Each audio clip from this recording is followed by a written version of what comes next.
Hey everyone. Okay, so the last movie review I did was of the newly released Expendables 3. And while that was an enjoyable movie, I thought it was certainly something of a disappointment.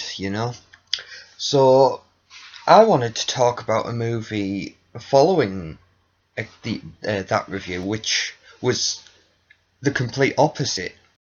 And a movie which is the complete opposite of Expendables 3 and is by no means a disappointment is Tombstone, the 1993 movie with Kurt Russell and Val Kilmer. And, right off the bat, I've got to say, this is a great movie, undoubtedly. You could say it is the definitive Wyatt Earp movie.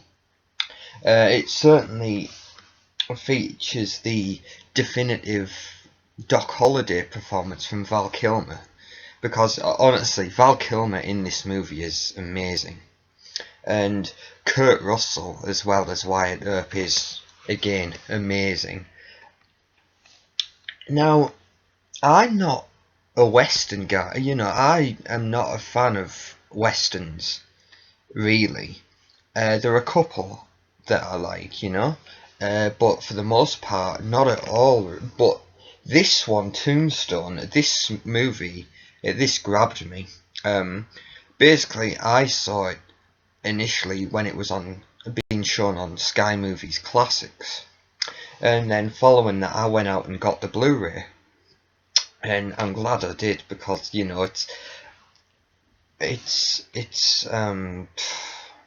it's one of those which you can watch over and over again, and your enjoyment of it doesn't fade at all.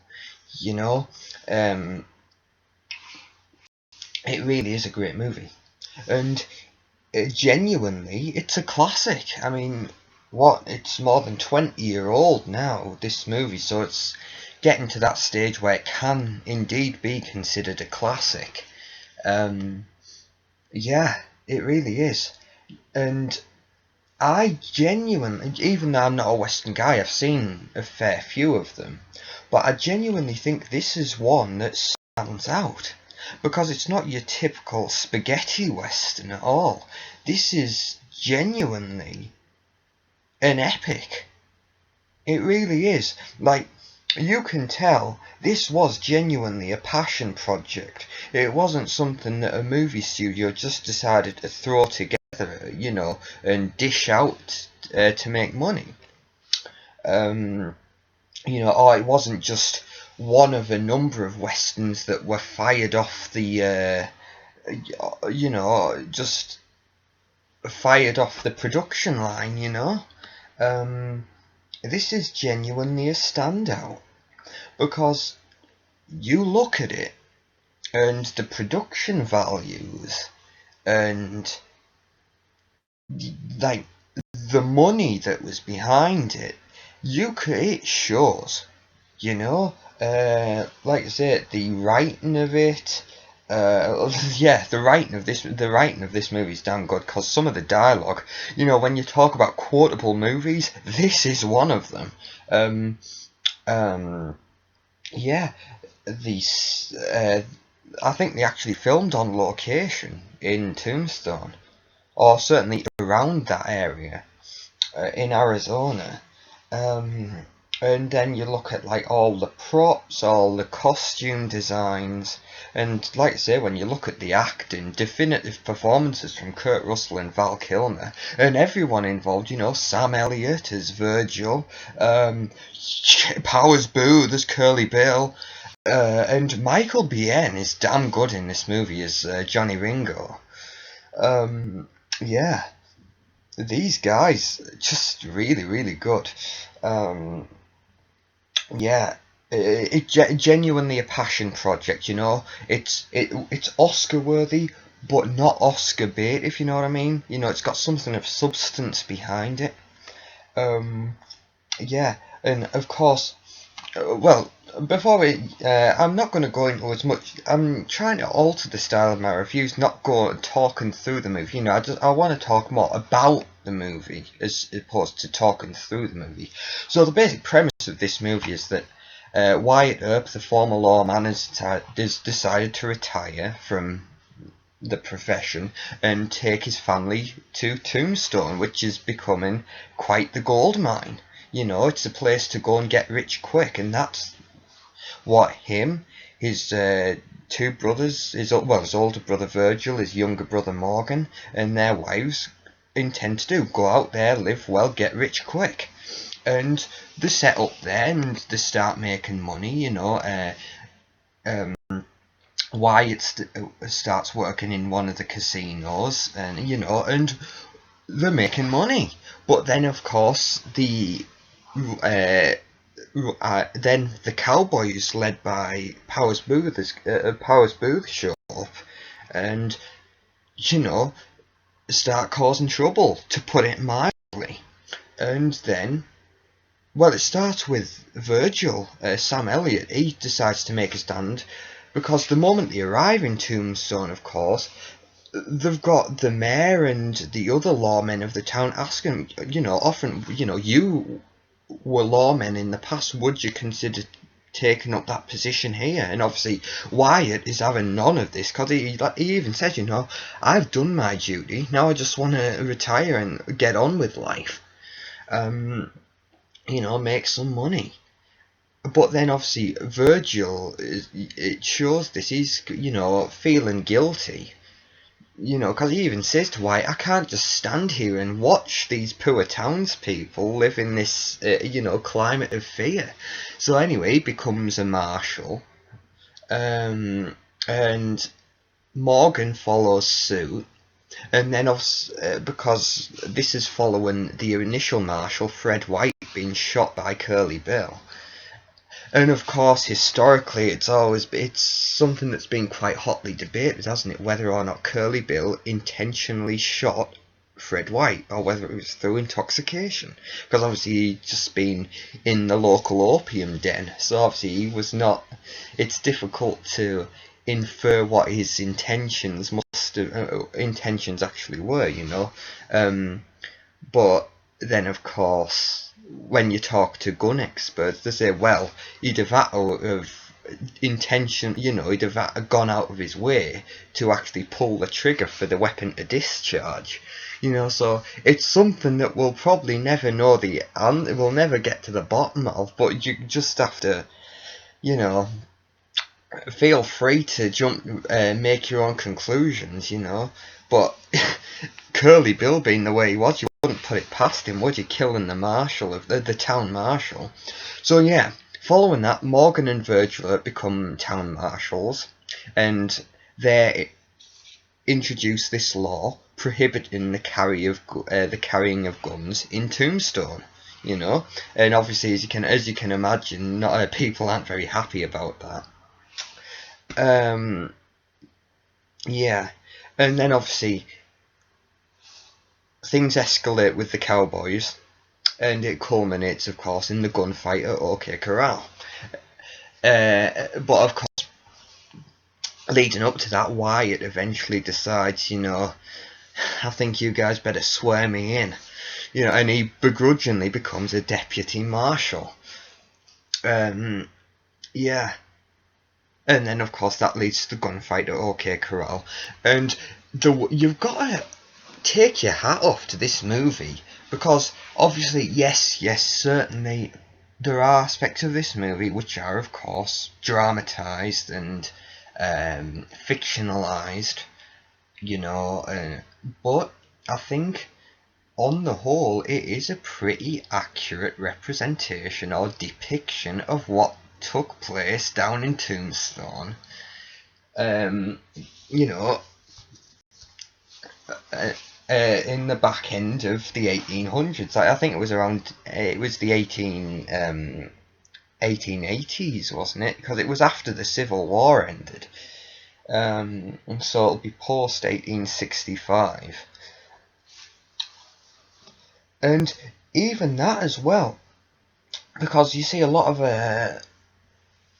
reports and adaptations regarding Wyatt, which relate to Wyatt Earp, which are fictionalised and overhyped. But I think this movie did a good job of being accurate, you know, because Wyatt even says to Virgil and Morgan, you know, during my time as a lawman, I was only ever mixed up in one shooting. And that's true. The real Wyatt Earp was only actually mixed up in one shooting prior to coming to Tombstone. You know, and of course, there is even some debate then as to whether or not he actually killed the person involved in that, you know, in that shooting. I'm sorry, I can't remember who the person was who was killed, but because there was a group of people who went after him, obviously Wyatt is one of the lawmen and a bunch of the townspeople. But yeah, that's true. He was only mixed up in one shooting prior to coming to Tombstone. But yeah, going back to the gunfight at OK Corral, I think this movie does offer an accurate depiction of what took place. Because obviously the four of them, Morgan, Virgil, Wyatt, and Doc Holliday, because obviously Doc Holliday shows up in Tombstone to, you know, meet up with his friends. Obviously, he's a close friend of Wyatt Earp, because of course, suffering from tuberculosis as he was, he thought, it even tells you in the opening narration of the movie, he believed that the dry climate down in Arizona, in Tombstone, or Tombstone in Arizona, sorry, would help his tuberculosis, you know. So obviously that's one of the reasons why he was there. And of course, he cleaned out the casinos in other towns, you know. So this is a new hotspot for him to, yeah, plenty of casinos to go at down here. So yeah, Doc Holliday accompanies them to the gunfight, and while they're walking down there, the mayor of the town tries to stop them as they're on the way down, you know, and says, "Look, the cowboys that are down at the OK Corral, you don't have to go down there now. I've disarmed them. You don't have to worry." But again, much like, and this happened historically, so props to the movie for keeping this in. The Earps just says thanks and keep on walking. So of course there is that huge debate as to whether or not the Earps did they really go down there to disarm them group of cowboys, or did they go down there to fight and kill them? But yeah, anyway, again, we'll probably never know the answer, so draw your own conclusions. So the Earps, of course, go down to the OK Corral, confront these group of cowboys. We're here to disarm you. And a number of the cowboys were actually unarmed, weren't like Ike Clanton. He didn't have a gun at that point.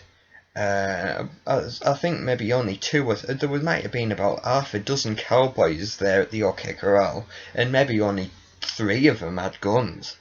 So obviously there were, you know, all of the Earps had guns. Doc Holliday had his gun, and he of course had that double-barreled shotgun with him as well. So they were armed to the teeth with weapons. You know, so if you took one look at them, they were going down to the OK Corral for a fight. Which they got, of course. But yeah, the depiction of the gunfight at OK Corral in the movie is, I think, quite accurate. You know, the way they staged it, and of course, as you guys there's a lot of guys who know a lot more about this than me, you know, but you guys who know more about what happened in Tombstone, you don't need me to tell you that the gunfight was not long at all. It didn't go on for long at all. It was just over 30 seconds, I think.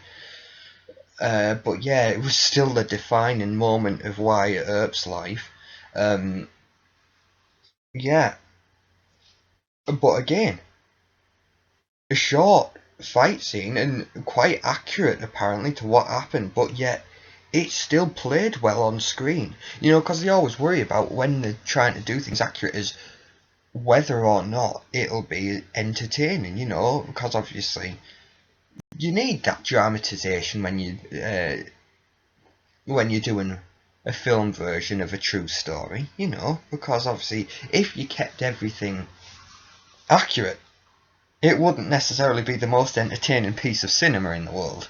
But this is one time where they kept it pretty much as it happened, and it's spectacular to watch. You know, the people who were even on YouTube, you can see videos of the greatest gunfights in movie history, and the gunfight, the OK Corral from Tombstone, is often included as one of the greatest gunfights, and I think so. Yeah, good call, because it genuinely is.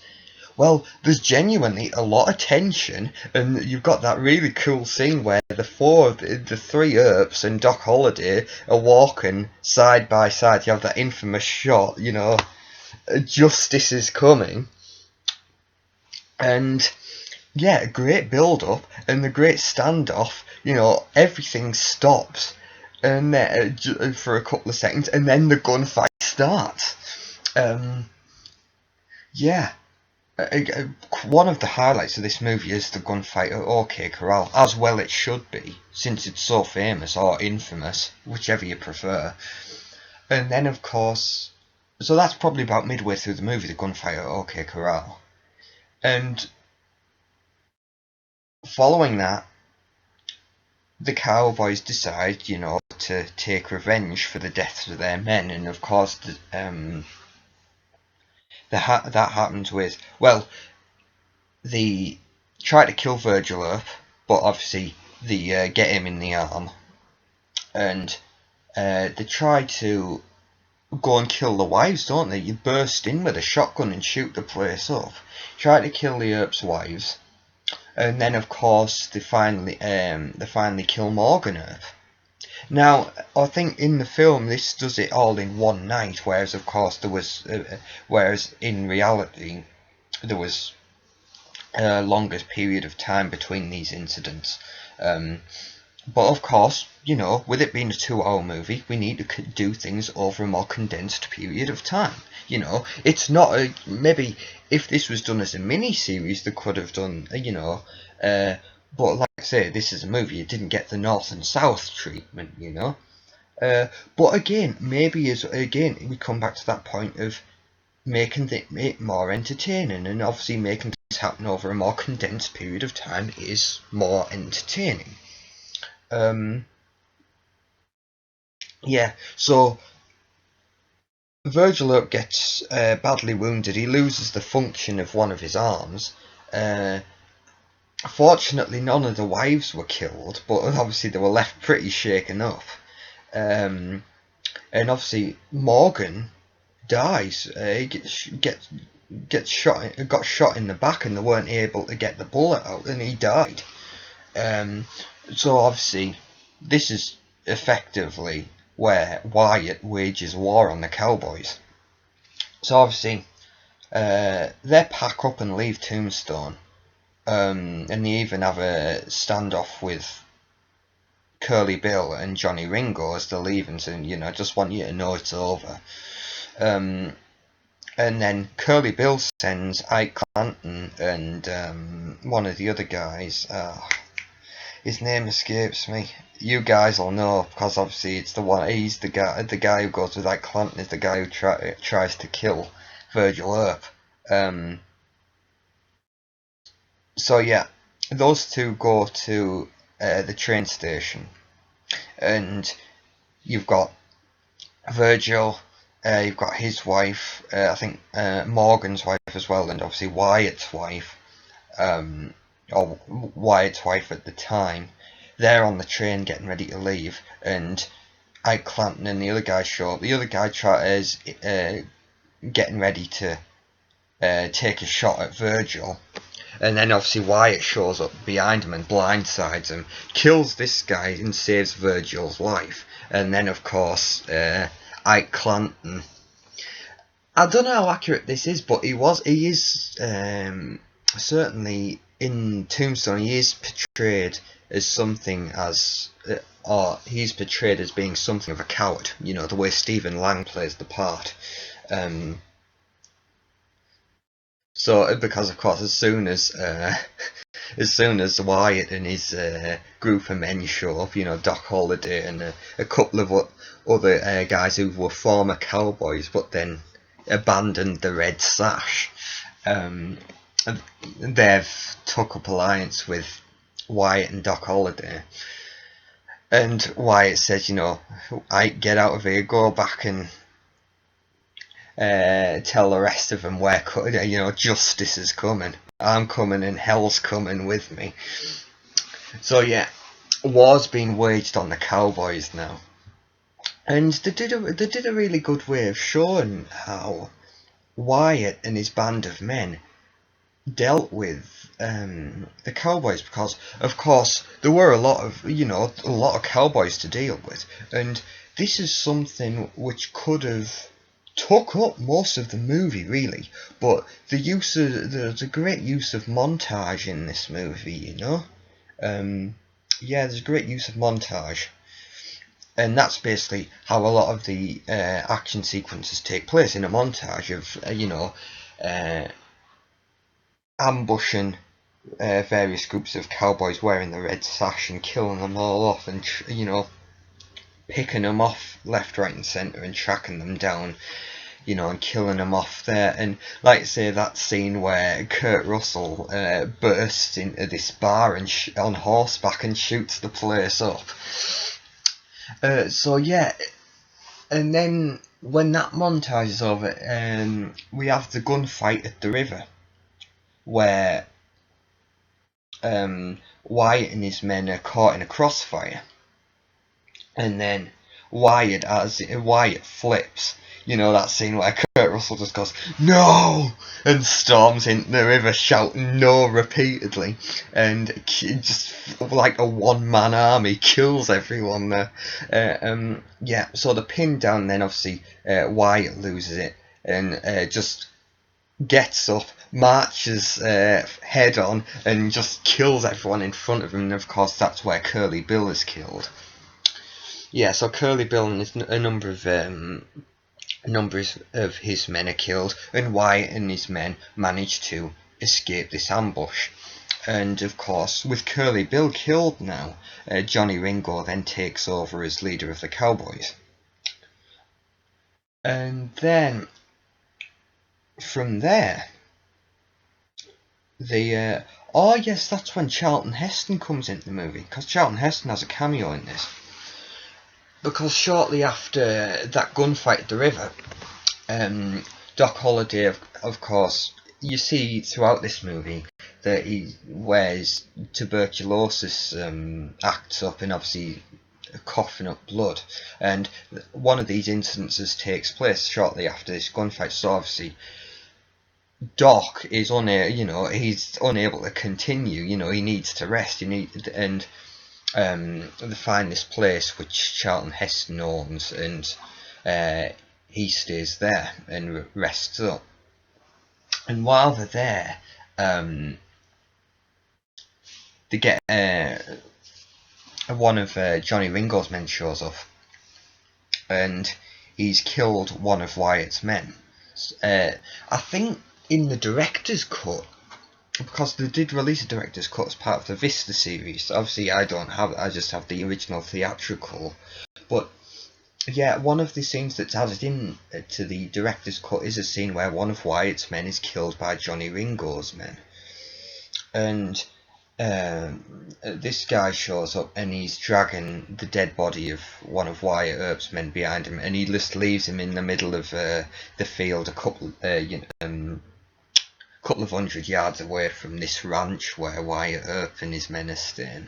And he says, you know, Johnny Ringo has challenged you to a duel, and he wants to meet you tonight. And obviously Wyatt Earp, right off the bat, "You tell him I'll be there."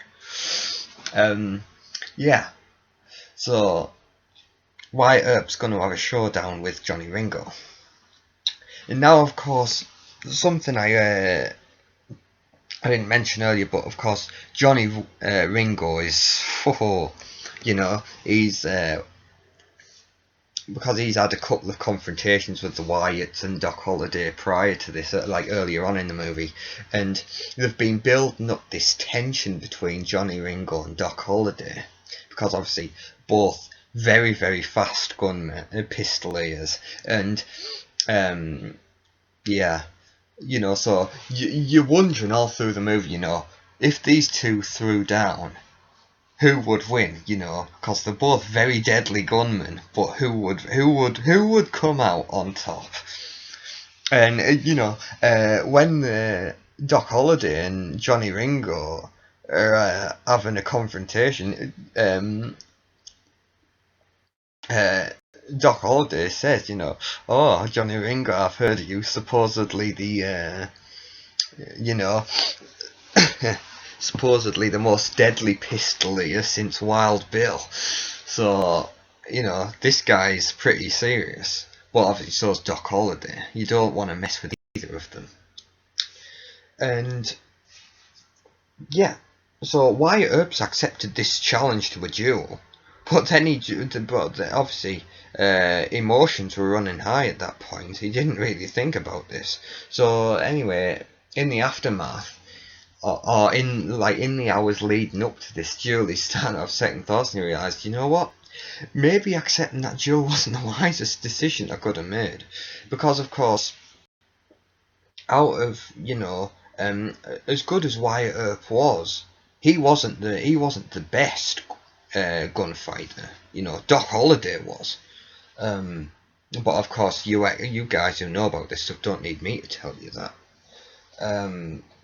Yeah, so obviously when he's getting ready to go and fight this duel, you know, he checks in on Doc before he leaves, and obviously Doc's still, you know, he's still like in bed resting up. You know, he's in a terrible way, and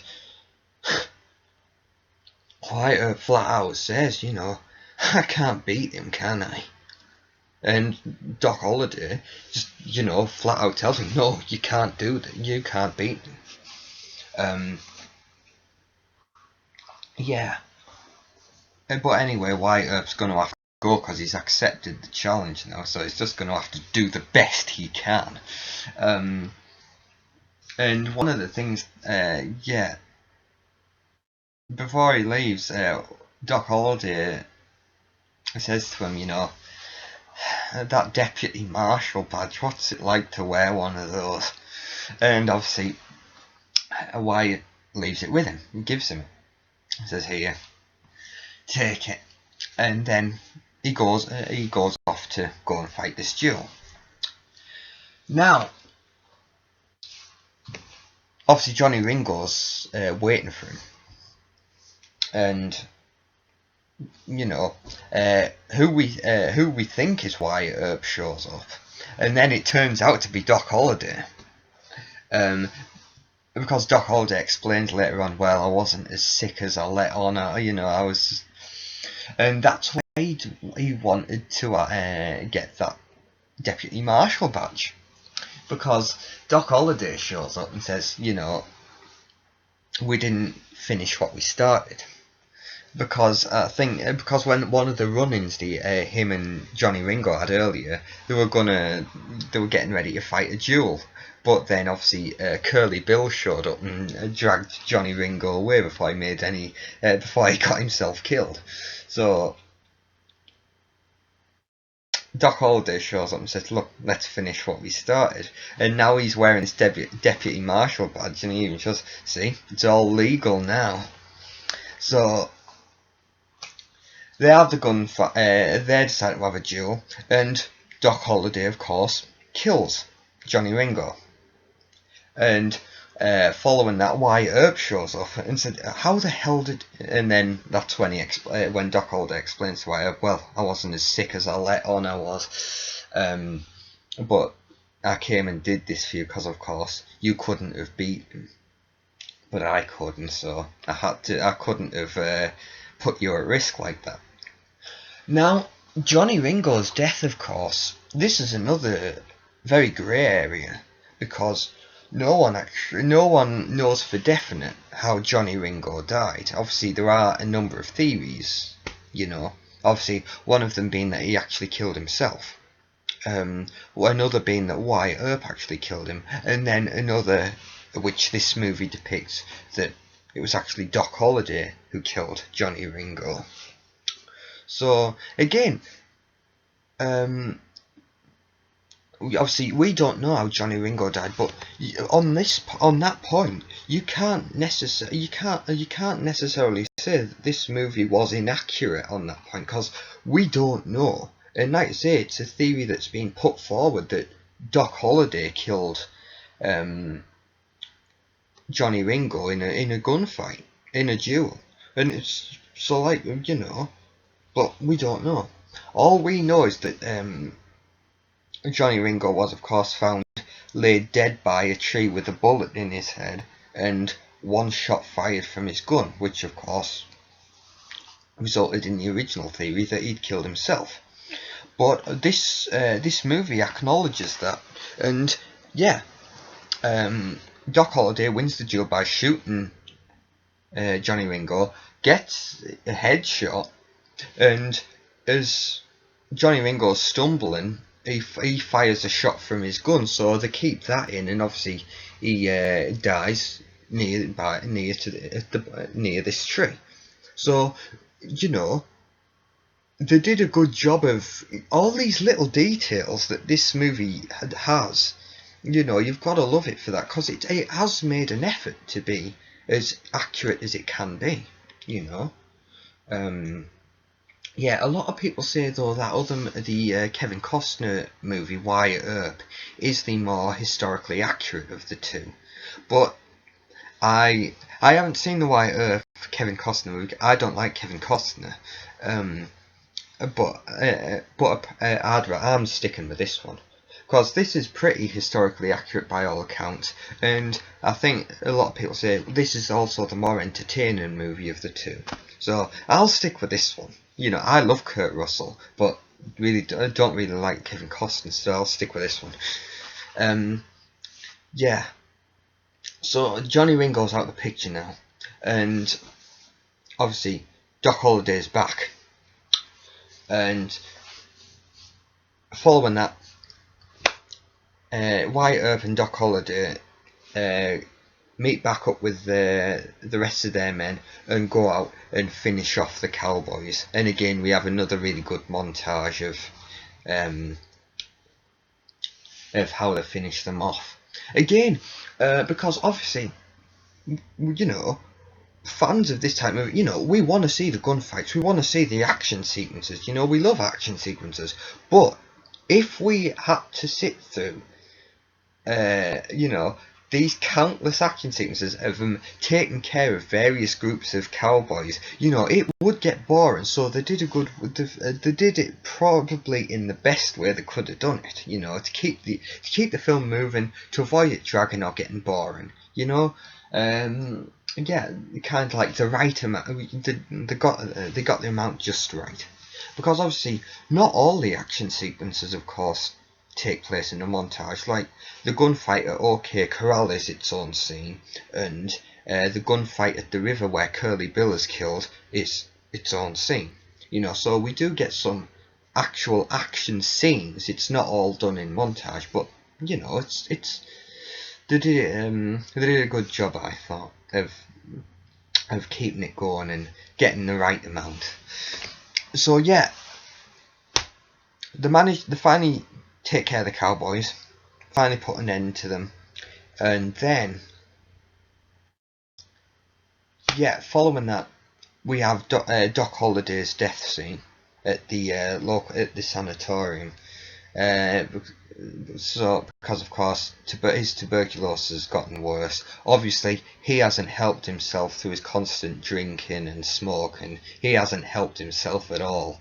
So it's just been a matter of time, as you guys know. You know, you when you watch this movie, you know it's coming. So yeah, Doc Holliday's bedbound at this sanatorium, and obviously Wyatt Earp's at his bedside, and he dies, unfortunately. But obviously, before his last words to Wyatt Earp is, if you ever felt anything for me as a friend, you'll leave me now before I go, and you'll go find that quote-unquote spirited actress of yours and make her yours. And you'll go and live the rest of your life happy. Live for me, Wyatt. So Doc Holliday dies. And then the final scene is Wyatt going back to finding Josephine, because of course that's something that I've failed to mention earlier. The relationship between Wyatt Earp and Josephine, who of course goes on to be his wife, because of course he's married when he comes to Tombstone. But it's fair to say that they have a troubled relationship, him and his original wife, because obviously she's addicted to laudanum, and she's constantly, I don't know if drunk's the right word, but she's constantly intoxicated, and obviously Wyatt's this isn't good for Wyatt, he's constantly worrying about her, and there's no love there really. So, like I say, when she, in the movie, when she leaves Tombstone with Virgil and his wife, that's the last we see of her. But yeah, it's something that it again is built. They start it very early on. As soon as Wyatt comes to Tombstone, he meets this Josephine, and you can instantly tell there's a spark there. I think that may be something in the director's cut, that they add a bit more to the development of their relationship, between Wyatt and Josephine. Because admittedly, in the theatrical release, it's not as developed as it could be, this relationship between those two. I mean, they have scenes together, like there's a scene where they're both outriding one particular day, and they meet each other and talk, and development there. But yeah, I think there was a lot of footage shot which wasn't used, which could have been, which would have developed the relationship between Wyatt and Josephine prior to them getting together. But I mean, it's not a problem. I mean, there are some movies, shows, whatever, where a romance can flat out come out of nowhere, whereas it's not so much of a problem. It'd be unfair to say that it comes out of nowhere here, because you can instantly tell from the moment they set eyes on each other that there's something, so if you can tell, again, this is something that's just a matter of time, so you're expecting it. So that's not the problem. But yeah, the movie ends with Wyatt finding Josephine, because obviously when he leaves Tombstone, I think she leaves Tombstone too, and goes somewhere else, to act on the stage. And Wyatt finally manages to track her down, and finally said, if you want me, I'm yours. It's a really nice scene, because yes, this is an action movie. Yeah, it is. And it's a tough movie, but it does have a, if you like a nice love story, romantic aspect, it has that too, between Wyatt and Josephine. Yeah, and it's a really lovely ending. Because yeah, they agree to marry. And of course, in the end, in narration, it tells you they were married, they stuck together through all the years up until until Wyatt's death. They were, through thick and thin, they stuck it out together. So yeah, and it's a really nice ending. You gotta love that line though, because obviously Wyatt is basically, he even says, "I've got nothing left." But if you want me, I'll love you for the rest of your life. And obviously that's enough for her, but then she says, "It's alright, Wyatt, my family's rich." Oh, that's okay then.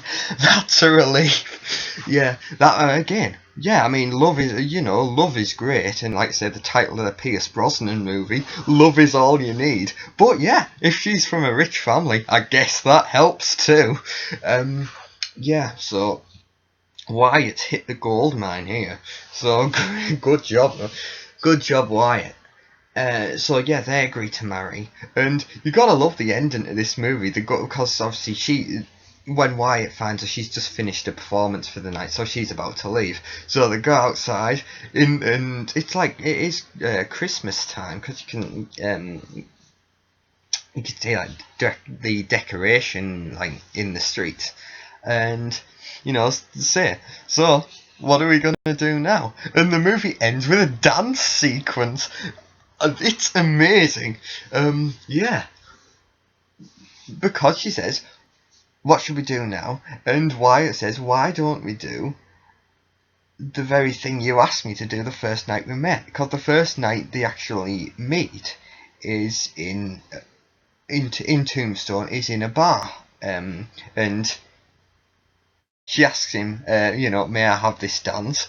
And Wyatt refuses, but obviously he wants to, but because Doc Holliday's there and his brothers are there, he wants to make a point. Look, I can be faithful. I haven't got a wandering eye. He has, damn right he has.